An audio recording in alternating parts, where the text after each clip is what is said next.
Hello! Hello everybody! Today we're going to talk about The Raid 2. My name's Darren. Darren's here as well. And his name is... Jeffrey. Hello Jeffrey. We're going to talk about The Raid 2 Berendal. Tell us about The Raid 2 Berendal. Or as it should just be called, Berendal. That's a well cooler title. Yeah.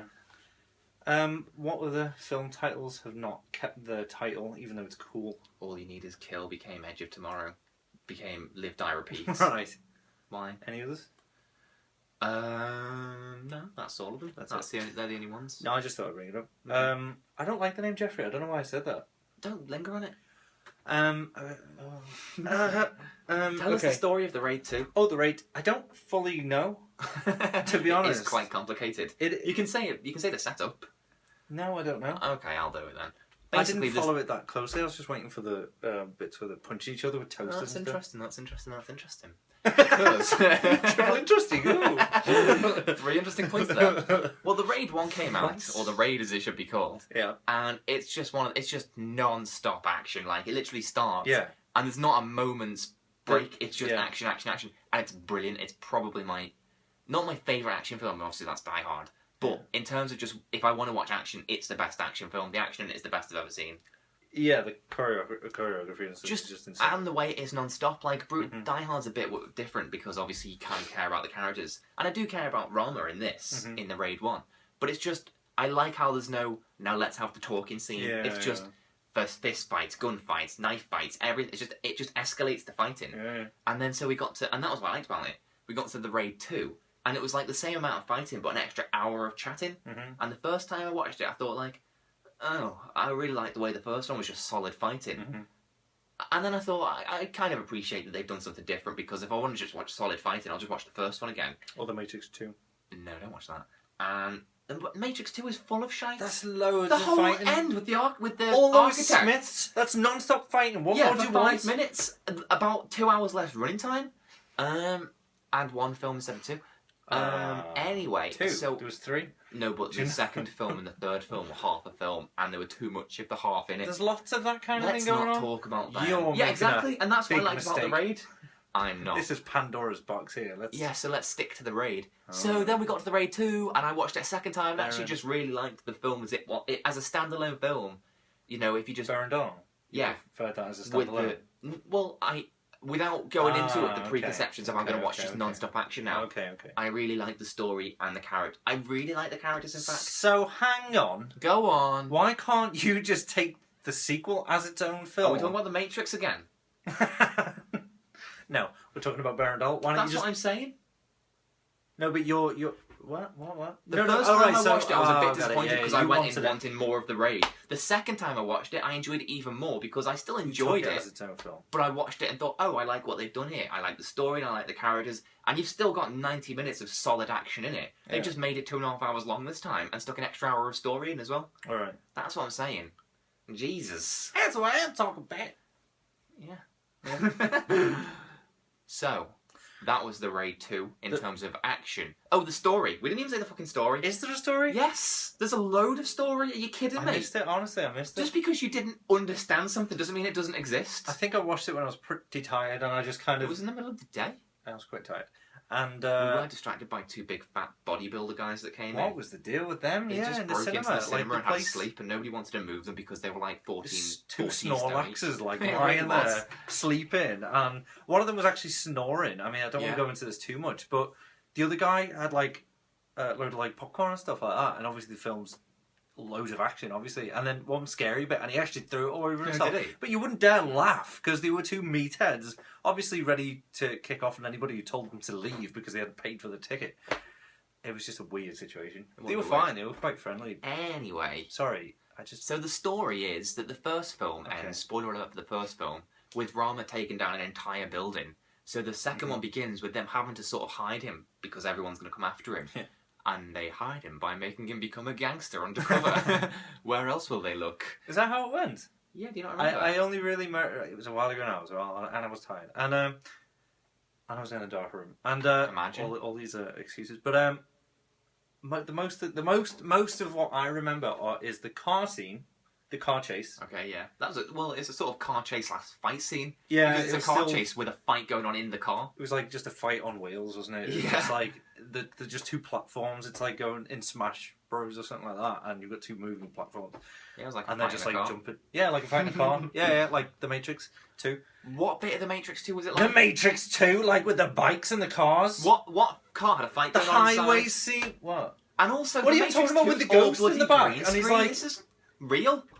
Yeah, okay. Well, obviously, it improves certain aspects. Everything is not certain aspects. Honestly, the Matrix sequels are so rubbish. Bullet time in the Matrix 2. There wasn't even that much bullet time in it. There was loads. It was almost. But it was all like CG. It was rubbish. It wasn't all CG. Let's talk about the Raid 2 because the Raid 2 is so good. I don't want to spend it talking about shit like the Matrix sequels. They're shit. You're an idiot. No, I'm not. They've got good just because you scenes don't understand it. I don't understand it. Literally. I do understand it, and I understand it's rubbish.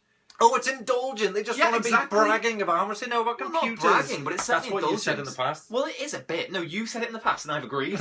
You said it in the past. The Raid 2. What a douchebag. Oh, sure. Anyway, it's just like the Matrix 2, where on the road and stuff like that. God, don't let that put you off.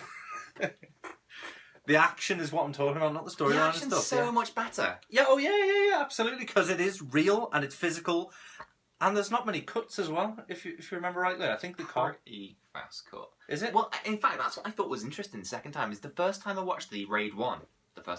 If you watch the Raid 1, the camera is almost another character. Like, you know, it kind of like follows, and it's like it's just really cool, very kinetic. And thank you. I know I don't like using words like that, but it sounds pretentious. So I'm glad you eased me into it. Yeah. The second time, the camera. There's a few moments. Of pretentious words, just in case you ever want to use one. Thank you. Well, you don't need to overdo it. I like to. Go on. The second time, the camera is generally like it's almost like it's a gangster film. You know, it reminds me of like Godfather 2 and stuff like that. Big words, I know. And you know, like it's sort of like the opening shot reminds me of Casino, where it's like a cornfield and they've got a hole dug in it, and it's completely. It's a bigger scale. It's a bigger canvas. This film, you know, the first one is set in a building. This one's set in the whole of Indonesia. Almost, it feels. I thought it was interesting as well that there was sort of people noticed that the Raid and Dread almost had an identical plot.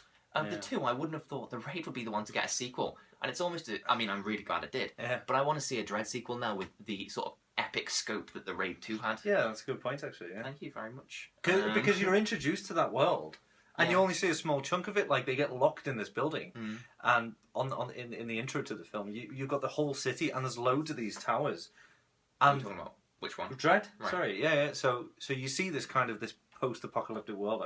Mega City 1. Mega City. And it's just known as like a hive of villainy. And well, it's the same with this. And then they got the chance to expand on it. Yeah. And I'm glad. And I like, as I was saying before, the characters, which... Right.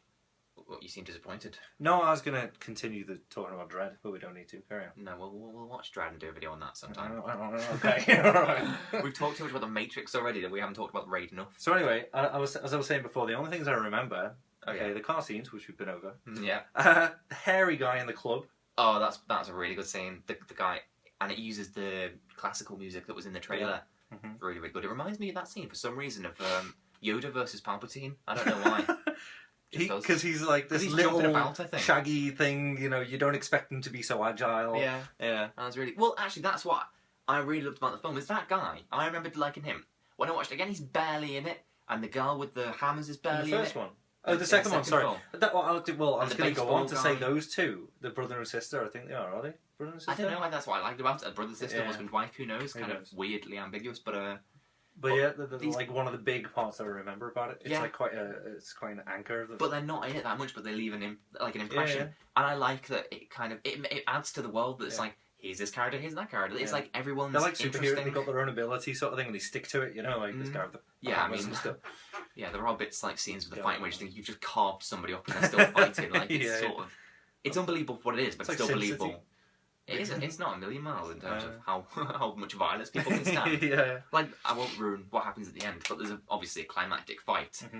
Of the two characters fighting, one of them literally chops the other one to pieces, and they're still like getting up and like it's just like, no, you're Monty not. Python. Yeah, it is a bit. Yeah. It's just a scratch, but also brilliant.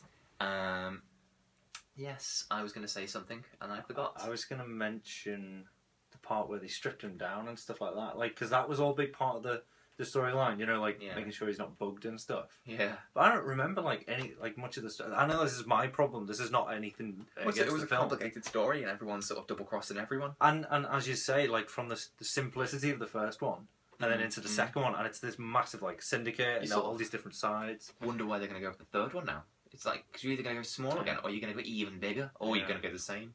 Either way, I'm sure whatever they do will be brilliant, because the first two were so far brilliant. All these Indonesian fighters from this Welsh guy. Isn't that unusual? It is a bit unusual until you realise how it happened. He just couldn't get films made in England, and he had an Indonesian wife, so he went there and made them with the martial arts team that he knew. Rama, the main character, I can't remember the guy. I think his name's Iko.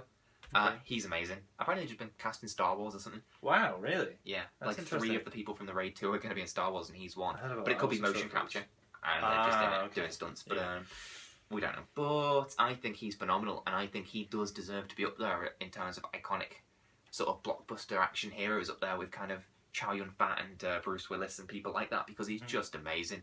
And he can act. Yeah, I really like the character, you know, which you get more of in this one. Obviously, with the first one, he's just trying to stay alive, whereas this one, he's trying to stay alive by navigating through sort of social situations and stuff. Yeah, I had a bit of a moment. I don't know if this is relevant to the video. It's not, so I'll probably end it after this, because I'm clearly running out of things to say.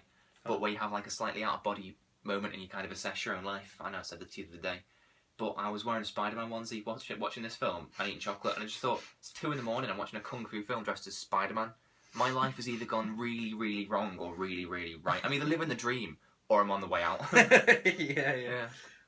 Yeah. No, I know what I'd assume. Well, I just think that spending... does that not appeal to you? Watching? Oh, it does to me. Whatever. I'd do it again. I'd watch a Kung Fu movie, but... Not dressed as I Spider-Man don't have whilst to be eating sitting cookie there, chocolates. yeah, with it all over my face, I imagine. And... No, not this time. No, right. There was one time I was wearing a dressing gown and the chocolate went down my dressing gown sleeve and I didn't realise, and I put my arm down. Then I might have fallen asleep, and then when I've lifted my arm off, I've got sort of welded dressing gown to arm with chocolate. It was an Easter egg as well. You don't get many of them. You get like so many at a certain time of the year. I wasted it by melting it to my own body. That's true. Anyway, so the Raid 2 is phenomenal. Yeah, absolutely. Watch them in order. Well, yeah, obviously. Why would somebody not? Yeah, watch them in order. Good advice. Okay. All right. Well, we're gonna go. Bye. Synchronized.